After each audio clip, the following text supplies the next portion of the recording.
Well, hello everyone, and welcome back to That's a Wrap. Um, I got a lot to talk about today. If you don't know, my name is Anthony Gentry.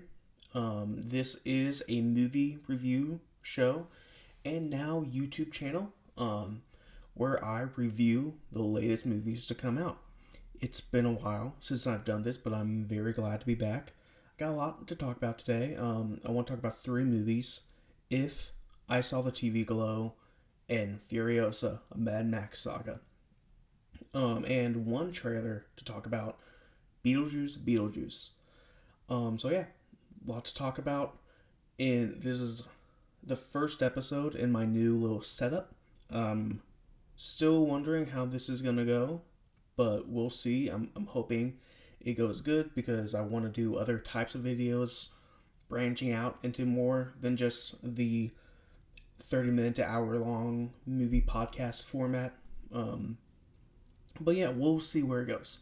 But without further ado, let's get into all of it.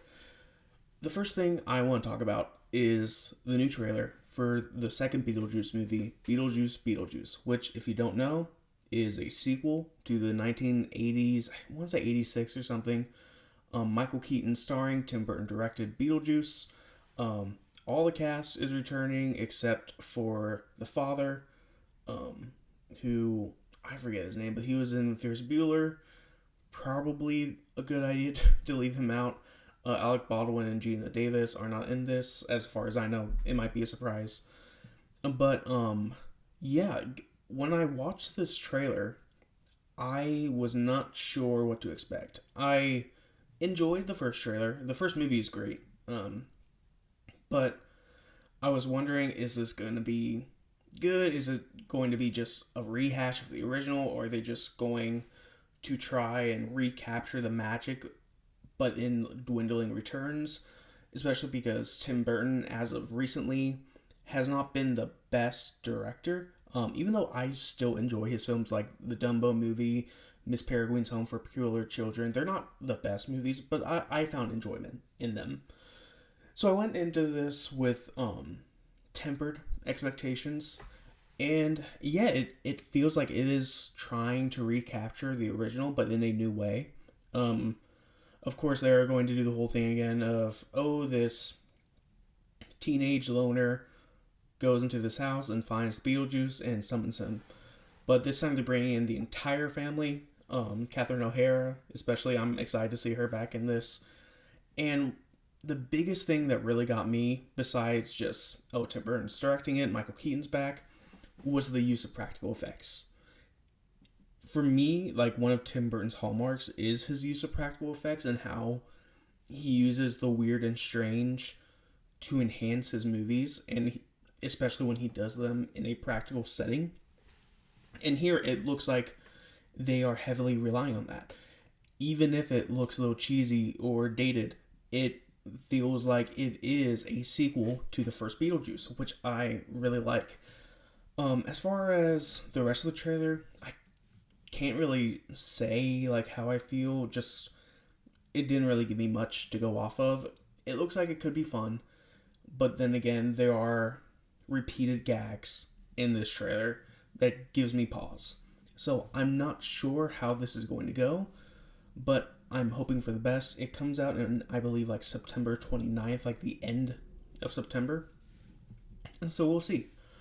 But, yeah, that's the only real, like, big trailer I wanted to talk about. There are a few others that came out recently, but, that's the main one I want to talk about. So anyway, let's move on to the main topics of today.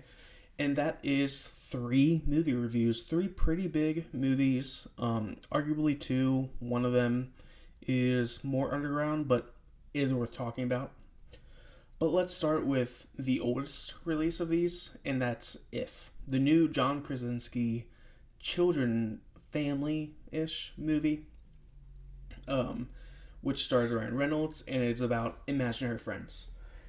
And it is about a young child who finds this place filled with imaginary friends whose children have grown up and have grown past them, and now they are living in a home where they are hoping to find new children to be their imaginary friends. If that sounds familiar, good. because this movie um, really reminded me of a Cartoon Network show called Foster's Home for Imaginary Children, which is basically the exact same plot. And going into that, it was a little disappointing that it's very similar premises, but they could have done different things with it. And in some ways they did, but for me they didn't do enough. When John Krasinski was pitching this movie years ago, he said, "I want to make a live action Pixar movie," and in many ways he did. This movie feels a lot like a Pixar movie in that it is for children, or not for children, but it has like a child audience in mind, while also giving way for an adult audience and keeping them in mind, having themes for them that children may not be able to fully understand as much as the adult audience. And they have like wacky characters, jokes, fun jokes too. It is a funny movie. But here, and they also have Michael Giacchino, who has done a lot of Pixar movies, whose score in this really guides the movie.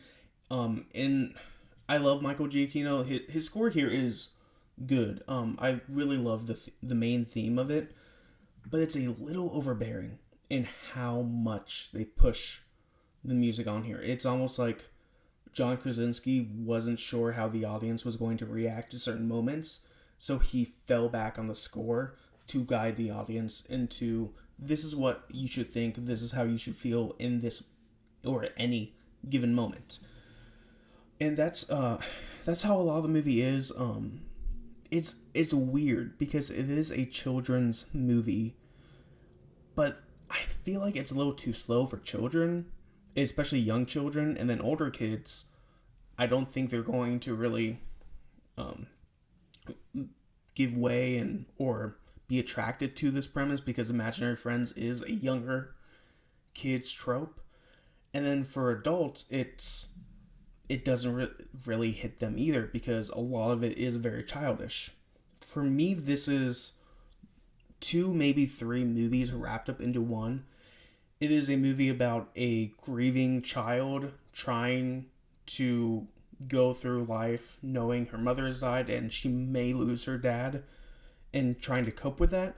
It is a movie about that same girl meeting imaginary friends and trying to give them a new purpose in life. And then it's a story of the imaginary friends too. And they don't always coalesce with one another. They don't really mesh well.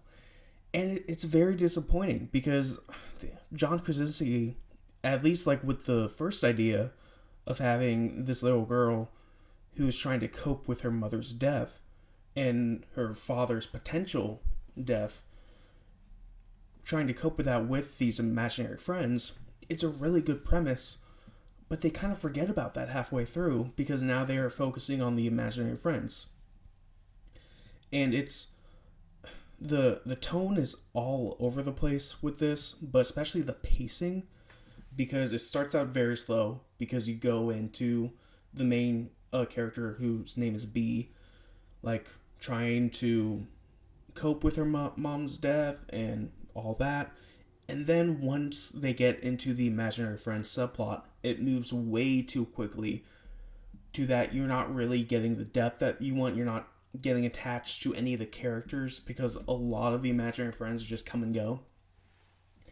And that's really disappointing. There's one main imaginary friend played by Steve Carell who's good. He gives a good enough performance, but he's also just not in enough. And Ryan Reynolds is also in this. He plays this man who is also trying to help these imaginary friends, but he's a little jaded in life.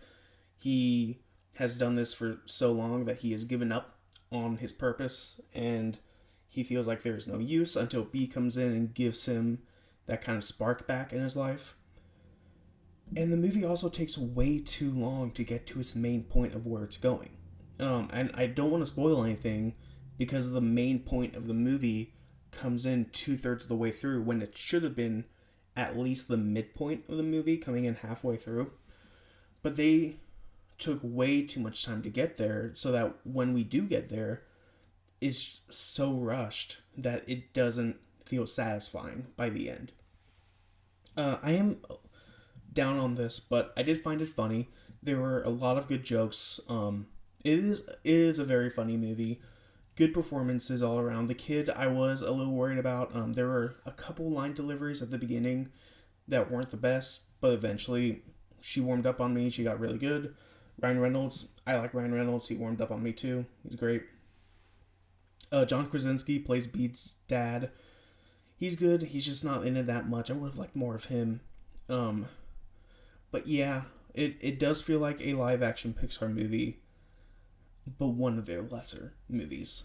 And it's a shame. Because I went into this with really high hopes. I wanted this to be very good, and it just wasn't for me. And yeah, I would probably give this maybe a 50 out of 100, just straight down the middle. It's okay, it's fine, but it's very mediocre. But that's just my thoughts. Hopefully, if you've seen it, you like it. Let me know. I don't know. Next movie to talk about is an A24 movie that just came out. I believe it was at South by Southwest or Sundance earlier this year. It's called I Saw the TV Glow. It stars Justice Smith and Bridget Mundy Payne, I believe. I'm not exactly sure her full name. But they star as two teenagers living in the suburbs who are obsessed with a TV show. And then after certain events transpire, that TV show starts to leak into their own personal lives. I don't want to give too much away because I went into this completely blind. I had no idea what this movie was about. Bridget Lundy Payne. Okay. And I think that's the best way to go into this. This movie, for me, is great. I really loved this movie. But it is an acquired taste. It is a very slow burn of a movie to where at the beginning, I wasn't sure how great this was being, how it would all end up being for me, but I still liked it. But then when you get to the end, it all comes together to where even the parts where I was like, oh, right, this section isn't as good, or I'm not sure why they chose this direction, it all makes sense by the end. This movie is a lot about identity and growing up in the suburbs, and how do you reckon with who you are while still living your current life? Is that possible? And even then, how do you reckon with changing your life? Do you run from it? Do you embrace it? And how terrifying that can be. The only thing I knew about this movie going in was that it was being marketed as a horror movie. And for me, it's not that. Or at least it's not a horror movie in the traditional sense. There aren't jump scares. It's not scary. There's maybe one or two, like, freaky parts. But even then, it's very quick. And it's just not threatening or scary or anything. But what really gets you is the tone and the vibe of this movie. Because so much of it is so melancholy. And the entire way through, you are following the main character of Owen, played by Justice Smith, who is trying to figure out who he is and his identity. Whereas you have Bridget Lundy Payne's character of Maddie, who knows who she is. And you have that kind of struggle between them because they are more alike than they think. And that goes along into this TV show they're obsessed with, where they kind of represent the two main characters in that TV show. And once you get down into it, it becomes more complicated. But I'll stop saying that then. But you follow Owen trying to figure out whether or not he should be his true self. Because for him, he can stay how he is and leave a safe life, or he can be who he truly is and be truly happy, but kill himself in the process. Kill his past self in the process. And with that, has this kind of horrifying tone of what is going to happen and what is he going to choose. And it's just this undercurrent that gets you in the movie. There's just very threatening tones all throughout, even though there's nothing outwardly scary. The performances in this are really great. Justice Smith and Bridget Lundy Payne are the two leads, and they play very monotone in this film, very kind of straightforward. And for some, it can get grating. For me, it worked, especially with what the movie was trying to do, because these two characters are at a point in their lives where they feel stuck and they are not living their true selves. And so because of that, they have no life in their voice. And I felt like that the performances were really great, as well as the direction. The direction in this movie is absolutely wonderful. It really plays with that choice, like the themes of choice and identity, and the Jane Schronenbrun, I believe, is their name. Jane Schonbrun is their name. And they do such a fantastic job at just portraying these characters and their wants and desires and their fears and what they want in life versus the reality. And they don't pull any punches in their portrayal of them. In many ways, even though Owen is the main character, Schronenbrun kind of admonishes Owen, especially for his choices and who he is, because he is too scared to do anything in his life to take a stand. I think that's all I really want to say about this movie, because you should go in blind, but it is a fantastic movie. For me, it's my favorite movie of the year. Just how they handle the themes of it. The score is also really great. Cinematography, editing, it really is all wonderful, and it comes together in this really great package. And it's short. It's like an hour 40 minutes, which you don't really get nowadays, but it is just a great movie. I encourage you all to go see it. I would probably give it like a 95 out of 100. I really enjoyed it. Yeah, I'll leave it at that. This next movie I want to talk about is a movie that just came out. It is the 5th movie in the Mad Max film franchise, and that is Furiosa, a Mad Max saga. For those of you who don't know, this is a prequel to Mad Max Fury Road, which came out back in 2019, so about 10 years ago now, 9 years ago. And it follows Charlize Theron's character in that movie, Furiosa, and it's now a prequel of how did she get to where she is. And Furiosa is now being played by Anya Taylor-Joy. And if you notice, in the title is a Mad Max saga. And that's really what this movie is. You start from when Furiosa is a little girl all the way up to the beginning of Fury Road and what leads her into that.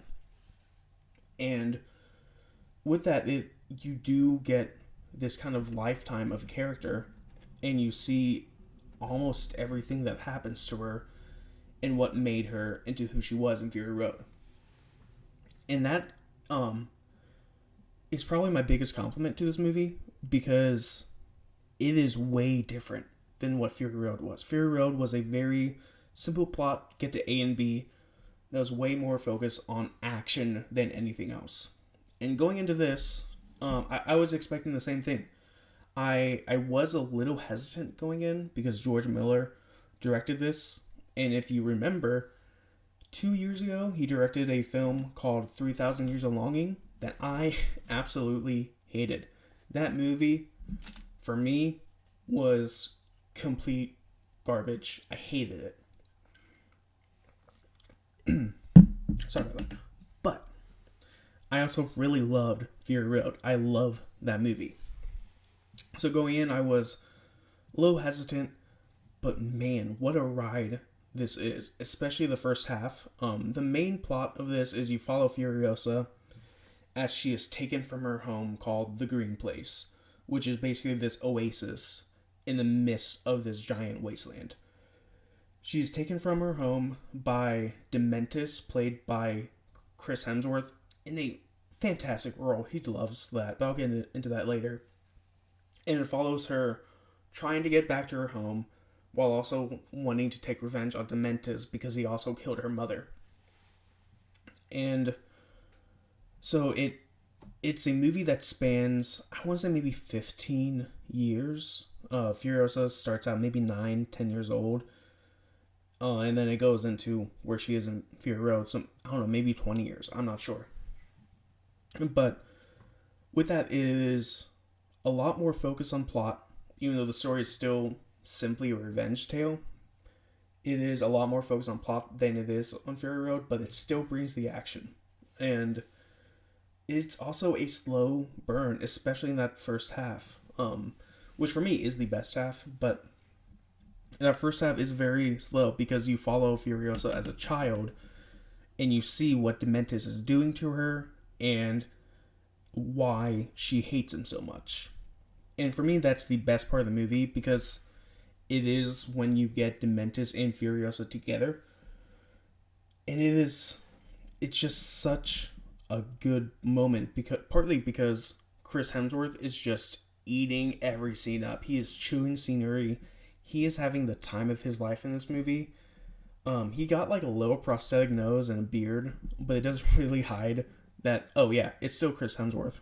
But with that, he is just free, like just a free man in this. He is running around doing whatever he wants, playing a villain, which is not new to him, but is very refreshing, I'm sure, from playing Thor.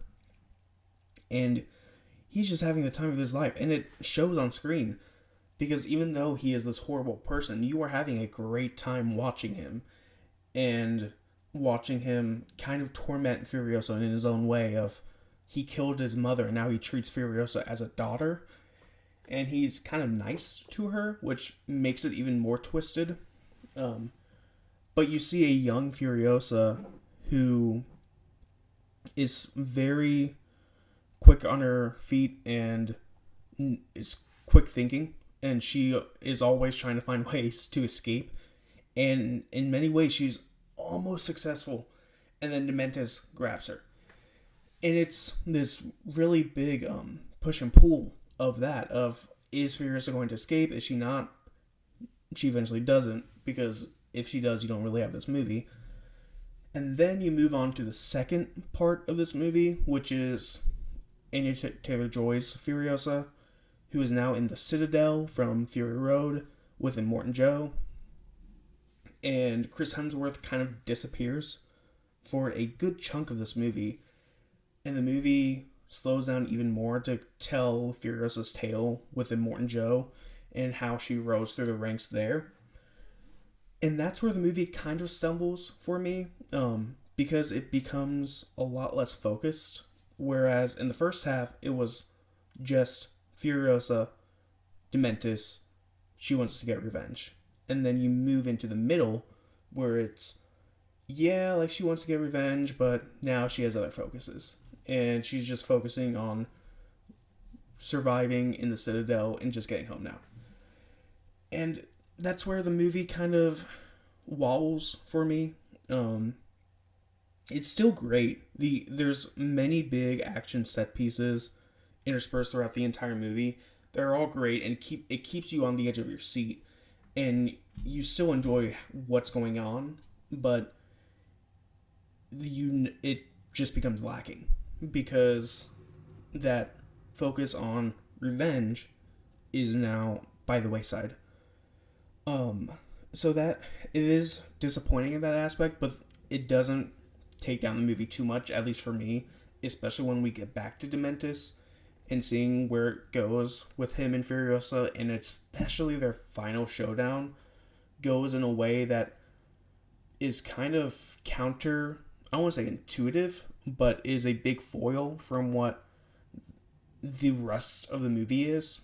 And George Miller does it in a way that is very entertaining, but it's great. The one of the biggest things I really love about this movie is how George Miller uses the camera. There are many long shots. There are many push-ins and push-outs. George Miller, with this, he really wants the audience to just observe and watch. They aren't so much of an active participant, or as much as they are just witnessing Furiosa's journey. And that's where it feels like a saga, because and this is a 2.5 hour movie. It goes on for so long that it can feel draining at times, at many times. But his camera work always keeps you in, because it is always moving. It is always doing something to show you what this character is feeling, or to just show you something cool, which is a lot of what these movies are. George Miller wants to build up this world by just showing you cool stuff and having these weird characters who don't really make sense. There are a lot of big like logic problems in this movie that don't make sense, but in many ways that it doesn't matter, because George Miller also just doesn't care, because he wants to give you a good time, a really thrilling time, and that's what he gives you with this movie. Furiosa is a great action movie, but it's also a great revenge story. It's a great character piece, because you follow Furiosa throughout her entire life, who barely even says a word, but you always know what she's thinking, thanks to Anya Taylor-Joy, and her eyes just does so much of the acting, but also the young Furiosa, who just does a fantastic job playing that character. And yeah, this movie for me is great. The middle part does drag it down a bit for me, but it doesn't stop it from being a great watch. Something I probably would watch again, but maybe not for a while, because of its length and how draining it is, because you just see Furiosa fail time and time again, trying to get back home or trying to get away or kill Dementis. But it's still a great time. I would probably give it an 80 out of 100. So something that is still highly entertaining, but it does have some small missteps here and there. I also want to talk about the score, because the music in this is used very sparingly. That's part of why this also kind of feels like this big epic and saga, and why you are an observer, because George Miller uses the score very sparingly. There is a score, and it does influence how you're supposed to feel from here and there, but a lot of it is just silence or in-universe sounds, so that you are just watching what's going on. It doesn't tell you one way or the other how to feel, but you are just an observer. And for me, that was a fantastic choice. It really enhanced my experience of watching it, because instead of having this thrilling music while also watching these amazing car chases, you're hearing the engine roar. You are hearing these massive explosions, the war boys shriek. You are just hearing all of that, and you are in it. And for me, that's a great part of this. Yeah, 80 out of 100. Have you seen Furiosa? It just came out. Let me know what you think. But yeah, I really enjoyed this. I saw the TV glow, if not so much, but it's fine. It's whatever. Yeah, so this was the new-ish format of That's a Wrap. I'm still bumping around with different ideas in my head of how I want to do new videos, if I want to keep a long format style, or if I want to do like little 10-minute movie reviews. But we'll see. And until next time, that's a wrap.